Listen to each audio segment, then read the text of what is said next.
Well, welcome to Christian Answers. This is Pastor Jeff Short for another Christian Answer and Christ and Cultures program today. Christ and Culture is the program you're on today, and today we're going to be looking at a discussion between apologists, Christian apologists, that is, people who give a reasoned defense for the Christian faith. On the left is Sean McDowell. He is the son of the famous apologist Josh McDowell, who has been defending the Christian faith for decades and decades. I first encountered Josh McDowell probably in the 80s and read his books. More Than a Carpenter is the most famous. Evidence Demands a Verdict, and other books, many books by Josh McDowell. Now his son has taken up his mantle of apologists, and he has a podcast. He has written books and lectures widely around the country and teaches at a university. Believe it's Biola University. And he is interviewing another famous apologist in Christendom, and that is William Lane Craig. And William Lane Craig, here on the right, is of another generation. He's of the same generation, I believe, as Josh McDowell is. So William Lane Craig is probably in his upper 60s or maybe even 70s right now. And an interesting thing about William Lane Craig is I attended his class at Trinity Evangelical Divinity School decades ago when he was teaching at Trinity. That is in the northern suburbs of Chicago, about 45 minutes from Chicago, downtown Chicago, and just up the highway. And I enrolled in one of his classes. It was a philosophy of science class. And I have to say I only attended one day because I saw the syllabus and I saw that a lot of the material had been covered already. I had graduated from Wheaton College in Wheaton, Illinois, and then enrolled in Trinity Evangelical Divinity School in Deerfield, Illinois. And I majored in philosophy and had a lot of studies in theology and Bible and philosophy.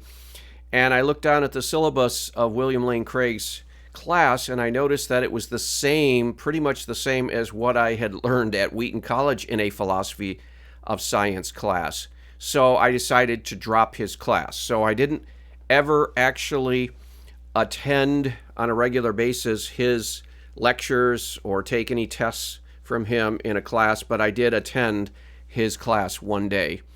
And that was probably the extent that I have in contact with William Lane Craig. But that's an interesting background note.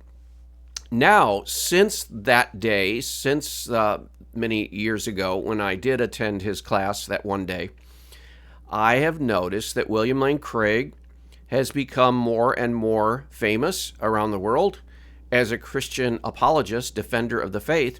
But I've also noticed that he has become more philosophical in his defense of Christianity, or you might say in his defense of theism, a more general theistic Christian understanding, and less of a defender of what I would call a biblical Christianity. So he emphasizes philosophy over theology. He uses philosophical concepts and abstracts and theories and formulas to defend the Christian faith more than he uses the actual Bible. So he is actually defending the faith as an apologist, coming from it at a philosophical level, and that is quite disturbing, I feel, because if you're going to defend Christianity, you have to defend the biblical Christianity, not a philosophical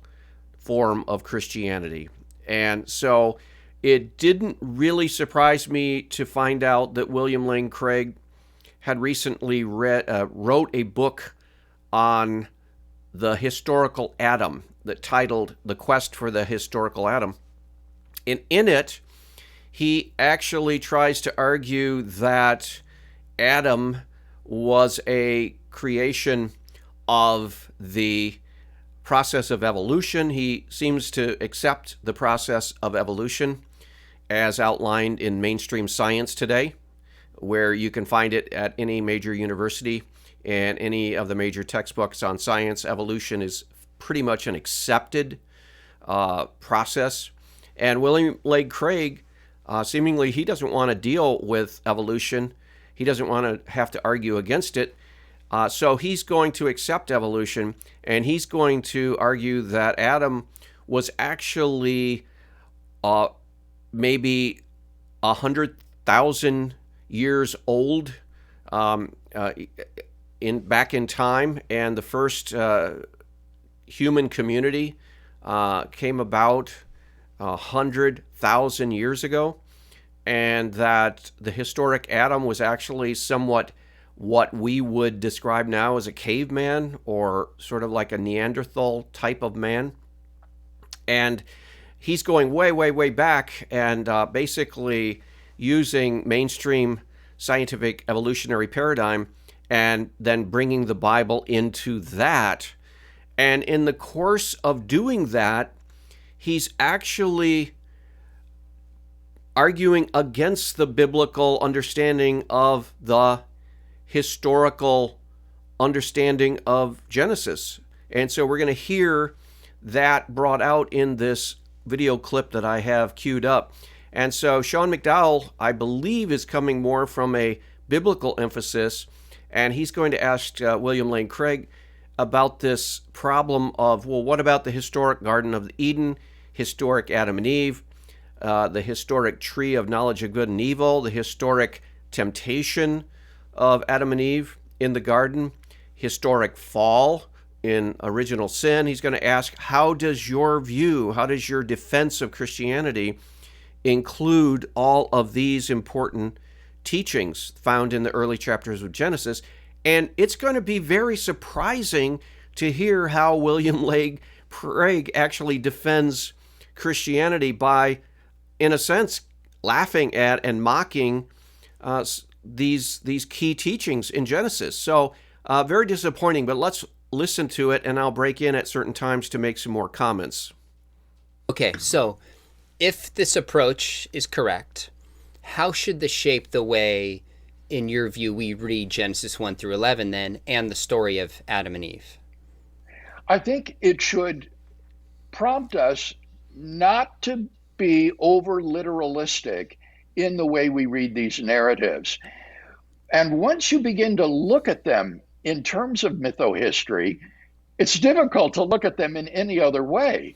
Okay, so he's going to follow the mainstream scientific paradigm of evolution, and he's going to really buy into a lot of assumptions, naturalistic, materialistic assumptions of the mainstream scientific community. And he's going to go through some key teachings in Genesis, and he's going to actually say that these are not to be taken literally. These are not to be taken as historical events that actually happen, but these are literary inventions. These are what he actually called myths, mythohistory, because he's going to try to argue that, yeah, there's a basic outline of history, but the historical narrative is also employing myths, M-Y-T-H-S, myths. And he's actually using that terminology, myths. Well, we've heard this all before. We've heard this with liberalism in the 20th century, when in the early 20th century, the liberals began to argue against the fundamentalists, argue against biblical Christianity, and saying you can't take all of the Bible at face value. You can't read the stories in the Old Testament, for example, especially as historical. They have to be seen as myths, like many of the other ancient religions have their myths. The Jews had their myths, and they crafted their myths to in contextualizing them with monotheism instead of polytheism. And William Lane Craig is going along with that. There are myths out there, and the Hebrews shaped their myths to conform to their monotheism. This is not apologetics, as far as I'm concerned. This is compromising the Christian faith in order to, make a defense of Christianity, but it's a watered down Christianity. It's a more liberalized Christianity. So we'll see more of that when he begins to actually laugh at some of these stories in the Bible, which for an apologist is an unspoken rule. You don't laugh or mock at the biblical understanding of things. You defend it if you're an apologist. And, well, we'll see. He's going to actually laugh at some of these stories. I mean, when you read a story about two people in an arboretum with these magical trees whose fruit, if you eat it, will grant you immortality. Well, okay, so he's talking about the knowledge of the tree of the knowledge of good and evil. And he's saying this is too fantastic to believe that there's a magical tree and that the fruit on that tree, if you eat it, will grant you immortality, or it will curse you. If there's the tree of life, and that's the tree that he's talking about, a magical tree that if you eat the fruit of the tree of life, you'll live forever. And if you, the other tree is the tree of knowledge of good and evil, and if you eat from that fruit, you will be disobeying God, and then you will be cursed, and you will fall into sin, and you'll be driven from the garden. And he seems to be actually laughing at that whole idea that there could be, quote, magical trees in this garden. Well, hey, he's supposed to be our apologist. He's our best apologist. He's our famous Christian apologist, and he is actually mocking and laughing at what he is supposed to be defending. No, this something's wrong here. Well, he's not finished. He's got other things that he's going to laugh at. Or knowledge of good and evil, and then there's this talking snake who comes along and tempts them into sin. And then Okay, so now he's going over to the account in Genesis where the serpent tempts Eve. And he's laughing at that whole idea of a talking snake. Now, this is an apologist. This is an apologist, mind you. This is a world-famous Christian evangelical apologist. And he's laughing and mocking at the Genesis account. And he's saying this can't be taken literally. If you take it literally, this is ridiculous. This is fanciful. This is mythical. This is incredible to believe. You can't take it at face value, or else it turns into a ridiculous, childish story about magical trees. And he then extends it further to a talking snake. Well, I guess he's trying to reduce everything to a naturalistic, materialistic explanation. And if you want to talk to scientists and materialists and naturalistic people in a secular world, you go a long way in doing so by going down to their level and meeting them at their assumptions and presuppositions, which are all secular and naturalistic and materialistic. But that is not how a Christian is supposed to argue and defend the Christian faith. A Christian who looks at this account in Genesis says, well, definitely this is not normal. It's not normal that there would be a creature, an animal, a reptile, in this case, a snake. It would not be normal under normal circumstances that a snake or any animal would actually be able to speak or talk or carry on a conversation with humans. We just don't see that normally taking place. But if you look at the Bible and you're a Christian apologist, a biblical Christian apologist, you look elsewhere in the Bible, for example, Balaam's donkey, and Balaam had not the same conversation, but had a conversation with his donkey, and the donkey spoke, and Balaam answered, and Balaam spoke to the donkey, and the donkey spoke to Balaam, and there was a conversation that took place. Now, we're dealing with a supernatural occurrence. This is not a normal occurrence. Everyone understands. We don't normally, over even the course of a lifetime, actually talk to an animal in our human language. Now, it isn't unheard of to actually hear animals speak in human languages. We're all familiar with parakeets, and we're all familiar with birds who actually can imitate and actually pronounce the words and actually say sentences. When someone, for example, walks into the room, they can say, "Hello, how are you?" A bird can do that. So the vocal cords in certain animals are there to do that. They can actually make the noise, the sounds of human speech.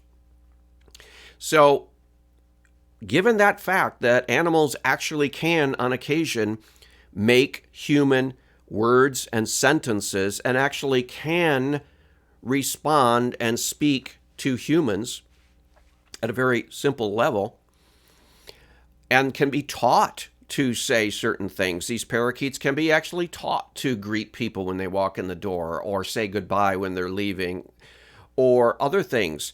So given the fact that that is a possibility, now you take that to the Garden of Eden, and it's very possible that some rudimentary, human language could have been given to this serpent. And again, we don't know exactly if this was a snake. We don't know if this was some kind of reptile, snake-like reptile. We don't know what it actually looked like before it was cursed. We know that after the curse, after the fall, Satan was commissioned to the dirt, to the ground, to slither on the ground for his existence. So we know that he might have been constituted a little differently, more mobile to begin with, and he might have had a better ability to vocalize language and so forth. But the supernatural aspect of this would say that this creature, this animal, was possessed of the devil, the satanic power, the Lucifer, the fallen angel, and somehow or another, either the devil himself or demons or Lucifer himself possessed this creature to the point where he supernaturally manipulated the vocal cords or made it sound like the snake was speaking to Eve and carrying on a conversation. That's how a biblical Christian apologist would go about this. But William Lane Craig doesn't want to take that approach. He wants to say, oh, this is just a myth. This is just a made-up story. It's not actually true. Well, that's not allowed. You can't just concede all that ground. I mean, if you're a defender of the faith, you have to actually defend the faith. You can't, concede that, oh, yeah, that's a myth, and that's a myth, and that's a myth. No, we don't believe that the Bible is full of myths. We believe that God has actually acted supernaturally in history. And we believe that there really was a tree that if you were to eat it, it would grant you eternal life. And then there was another tree that if you eat it, that it would cause you to fall and be cursed and driven from the paradise garden. And we believe that. And that's a key important part of our faith, because that gives us an understanding of why Christ had to come and die for our sins, because we're all fallen in our sinful state.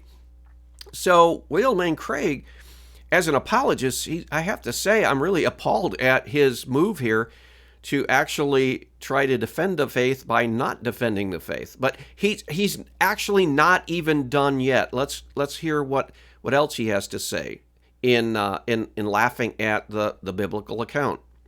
You have this anthropomorphic God walking in the cool of the garden, calling out audibly to Adam in his hideout. You think, well, of course this is figurative. So okay, he's already laughed and mocked at the idea that there could be a tree of life and a tree of knowledge of good and evil with what he called magical trees with magical fruit. He brings that word in, magic, instead of saying, okay, this is what the Genesis account says. There were definitely supernatural elements involved in this because obviously in our present state we don't have these kinds of objects, trees that have fruit on them that gives eternal life, or trees on them that curse. So instead of doing that, he wants to make fun of that. And then he wants to make fun of the snake. He wants to make fun of Eve talking with a snake and saying that's absurd, that's ridiculous. And obviously you can't take it literally. And now he even goes further and says it's also ridiculous to think of this person of God walking in the garden and in the cool of the evening, like some pedestrian strolling through a park. God is walking, and he laughs at that. He thinks that's ridiculous. God Almighty would be walking along in the garden, taking a hike, and looking for Adam and Eve, and wondering where they are. And so he's making fun of that, saying that that actually can't be taken literally. That's obviously a metaphor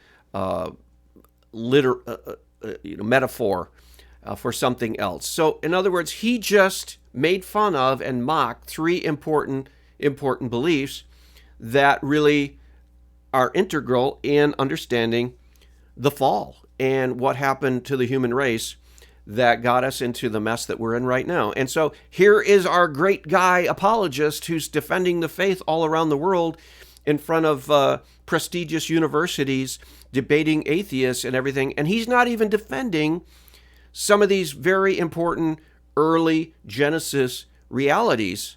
And he's trying to tell us what these are myths. And we've heard that all before. We've heard the myth narrative from the liberals, like I said before. And this is what most of the mainstream academics in the public universities, in the religion departments, they take the evolutionary view of religion and they toss around the myth narrative all around. They believe that all religions employ myths, and Christianity employs myths. And so we're just one of many religions in the world that uses these fanciful stories, they say. And here we have William Lane Craig using the same language as these secular, godless scholars at these universities all over the world. And he's bought into that whole scenario. Now, if you look at Sean McDowell, Josh McDowell's son, he's not looking real happy at William Lane Craig because he's kind of biting his tongue, because I don't think he buys into all of this mythical language that William Lane Craig is trying to say that the Genesis chapter employs. And so I think he's a little bit bothered. I think he wants to go on the defensive, but he's got William Lane Craig there for an interview, and he wants to be polite, and he wants to hear him out. And after all, he invited William Lane Craig on his podcast show to talk about his new book. But I can tell from his expression, he's not really having it.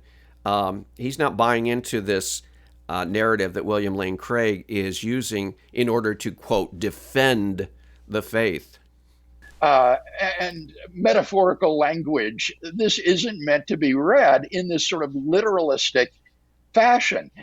And so once you begin to see these narratives this way, I think you begin to ask yourself, how could I have read them any other way? It would be like reading Aesop's fables literalistically, as really about talking animals, for example, rather than as... Again, he's getting going from bad to worse. He's talking about the Bible, and he's likening the Bible, and he's likening Genesis, and he's likening the Garden of Eden scenario to Aesop's fables. Again, This is not the kind of direction that a Christian biblical apologist takes.